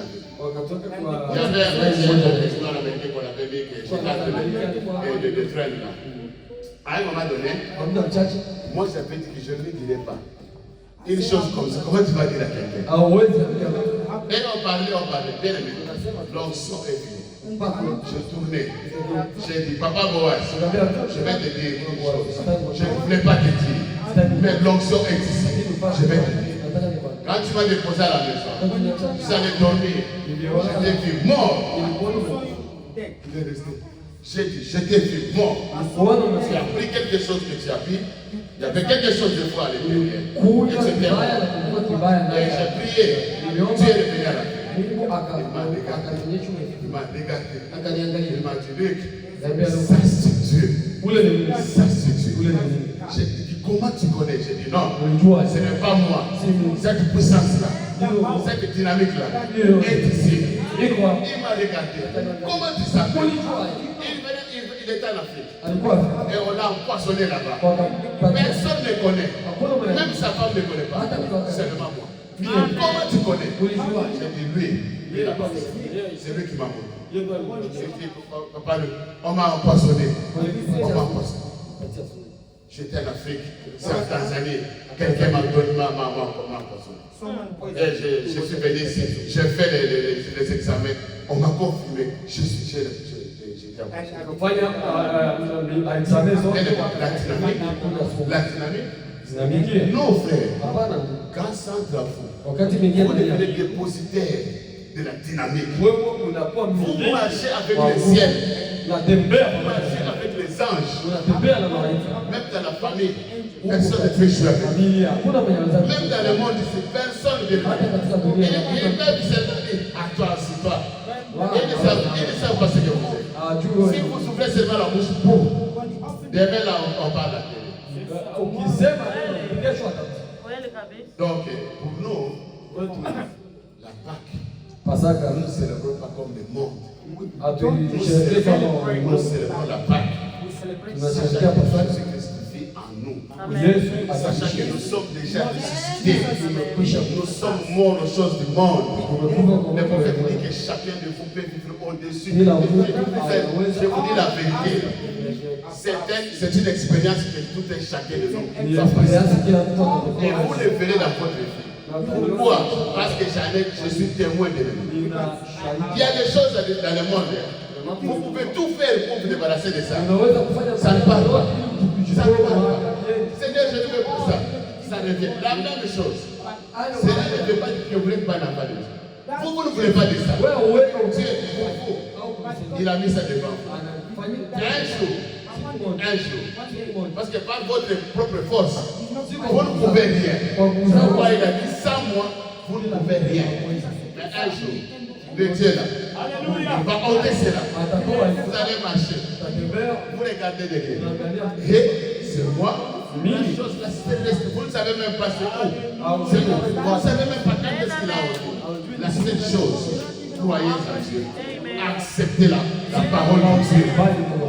La dynamique descendra. Oh bien-aimé, lorsque ici je me sens, je dois arrêter. Et je termine par ceci.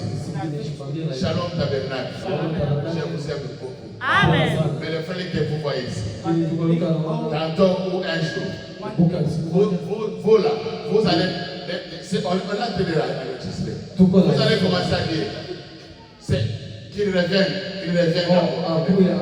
Vous ne savez pas. Les dimanches, nous étions ici, je suis rentré à la maison. Et j'ai dormi. Frère, je vois, on était nombreux. C'était comme un bateau. Ça part comme ça. Ça part sur les lacs. Dans la forêt, une grande forêt. Et il y avait beaucoup de gens. Et les gens commençaient à sortir bien aimés. Un à un, ils sortaient. Un à un, ils sortaient. Et je me suis retrouvé seul dans les bateaux. C'est comme les pirogues, vous savez, chez nous là-bas, sur les lacs Tanganyika, il y a des pirogues là comme ça. Et puis j'étais seul. Je dis, oh, mais comment je vais sortir ici? À l'intérieur de notre ennemi. Et ça commençait à partir. Maintenant j'étais debout là-bas. Quand j'ai regardé la beauté des eaux là, et la chanson, tu es tout puissant, quand mon cœur considère tout l'univers créé par ton pouvoir, c'est venu. Directement j'ai dit, oh Seigneur Jésus, tout ça c'est toi qui as créé. Voilà, c'est merveilleux. C'est vraiment bon. Bien aimé. Et la barque allait. Moi je parlais. Après c'est tourné comme ça. Quand c'est tourné, j'étais sur la barque. Maintenant je n'étais plus sur la barque. J'étais là-bas, en haut là-bas. Oh bien aimé. Ma voix sortait comme si ça partait partout. Et je disais, Jésus, je disais, justifie-moi. C'est comme je vous dis là, sanctifie-moi. Baptise-moi du Saint-Esprit. Je vais prêcher ta parole à toute la création. Ça sortait beaucoup, la voix là. Et après, frère, il m'a fait quitter là-bas. Il m'a amené maintenant sur, il y avait un village là, grand. Et j'étais là. Frère, mes pieds ne touchaient pas le sol. Il m'a amené comme ça. Et puis je regardais. Je disais, je vais prêcher ta parole à toute la création. Il y avait des bananiers avec des chutes de bananes. C'est comme si j'ai passé déjà. Je tournais. Je l'ai dit, même vous les bananes, je vais vous prêcher. Je suis tourné. Bien aimé, ça il m'a amené. Chose qui est au milieu du village. Et à un endroit, et c'était comme si je descendais. Il y avait des fleurs, vous savez, il y a des fleurs comme des moineaux chez nous. Il y avait beaucoup de fleurs. Oh bien aimé. Et il m'a soulevé. Jusque sur les fleurs là. Et j'étais là. Et puis je me suis levé. Bien aimé, nous avons un Dieu vivant au milieu. Et ce Dieu-là, je ne veux pas que ce soit seulement mon Dieu. Je veux qu'il soit votre Dieu. Je veux que l'expérience du Saint-Esprit soit une réalité dans votre vie. Pas un devoir, c'est un devoir de dimanche. Non, alors c'est pas l'église. Oh, kuonekana Non, c'est pas les fois. Non. haiko tu ya Non. Jumapili Pour l'adorer. kwa kumwabudu. Et quand on chantait ici, Wanavyoimba l'onction était déjà là. watu wanakuwa Et pale. même quand je parle ici, Simama l'onction hapa est ici. kusipati kwa hapa. Ce n'est pas n'importe où. Hein. Sio kila Je vous dis mahali. la vérité. Sio Il y kila a des mahali. églises où vous entrez. Kuna C'est makanisa froid. ya nyumbani, Vous sortez. unatoka. Mon épouse, elle suivra ça. Alikuwa anafanya hivi. Chaque vendredi, Kila elle et ses petites sœurs, tena elles se sont entendues. Elles ont le temps qu'ils prêchent. wanachungana wanawakati Et qu'elle prie. Elle prie. Et le vendredi, elle m'a dit, si tu es là le vendredi, tu peux prier pour nous à la fin du culte. À la fin de baada la ya prière. Jumamosi na kama Il y en a ceux qui sont au Congo, au Canada et ici aux États-Unis. Canada mpaka Bien aimé, Marekani. j'ai dit seulement une citation. Nikasema ndio. Une citation. Et j'ai dit, on va prier. Nikasema Ah non, bien aimé. hapana. C'est comme si nous étions dans l'église. Nilikuwa kama vile tulikuwa C'est kanisa. terrible, bien aimé. Nilikuwa Même moi-même, je n'arrivais pas. Nous, on devait sortir. tungetaka kutoka, Nous, on disait, on va sortir. tutatoka kisi kama kisi tulivyo. Mais je disais dans mon cœur, je vais prier seulement quelques minutes et puis on va. Nitasema Non, c'était comme nous étions à l'église. kama kisi tulivyokuwa kanisani. Quel Dieu nous avons mis? Ni Mungu gani tuko naye? Nous ne pouvons pas jouer comme les autres. Hatuwezi kucheza kama wengine. Ceux qui jouent avec leur âme, qu'ils jouent. Kama unacheza na nafsi, Moi, je ne peux pas jouer avec les âmes des autres. mimi siwezi cheza na nafsi Je za sais, watoto. je sais où je me tiens. Najua kwenye nasimamia. Hier, j'ai appelé deux pasteurs avec qui nous étions avec eux à Dallas là-bas. Mchungaji ambaye tulikuwa naye darasa, C'est tout le monde qui disait, pasteur, nous vous attendons. Venez chez nous. ndugu Venez. tulikuwa ya mchungaji. Les autres, il faut le dire là-bas. Dès que tu arrives, c'est toi qui vas prêcher. Moi, j'ai dit non, c'est vous qui allez prêcher. C'est pas moi. Mes frères, je vous aime beaucoup. Nawapenda sana. Et je vais vous voir au ciel là. Amen. Que le Dieu de Branham nous bénisse tous. Mungu wa Abrahamu atubariki Je vais sote. revenir le dimanche après le Branham dit, qu'est-ce que je serais si je n'avais pas Jésus? Qu'est-ce que je serais? Waache bila Yesu. Mais aujourd'hui, vous voyez déjà, oh Branham est Dieu. Leo watu wanakuwa Branham est Dieu. Lui-même, il dit ça ici, dans la brèche.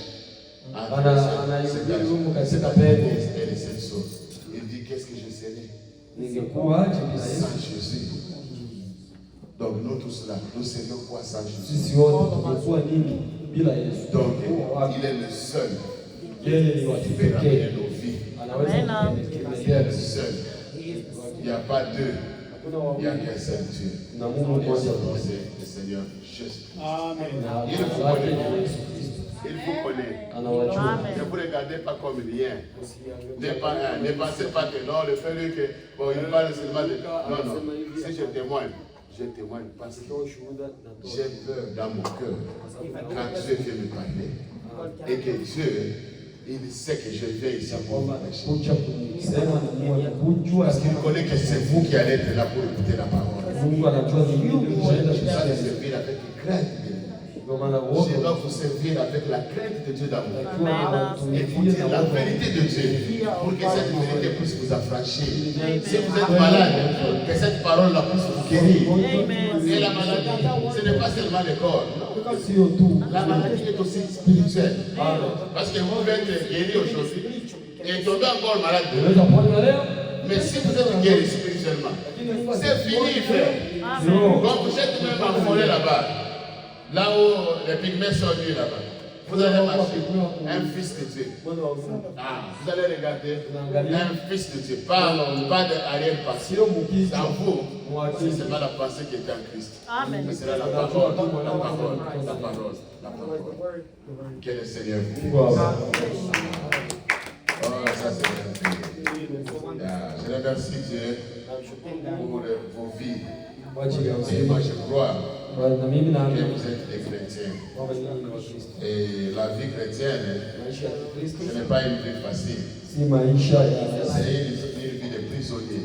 maisha ya Vous ufungwa devez ya vous renier vous-même. Vous devez vous renier vous-même Ukiwa mungali pour hivyo vivre pour lui. hivyo muishi kwa ajili ya Ah, que Dieu bénisse pour vous. Aimez-vous les uns les autres. Mungu. Moja kwa mwingine. Aimez vos femmes. Aimez vos enfants.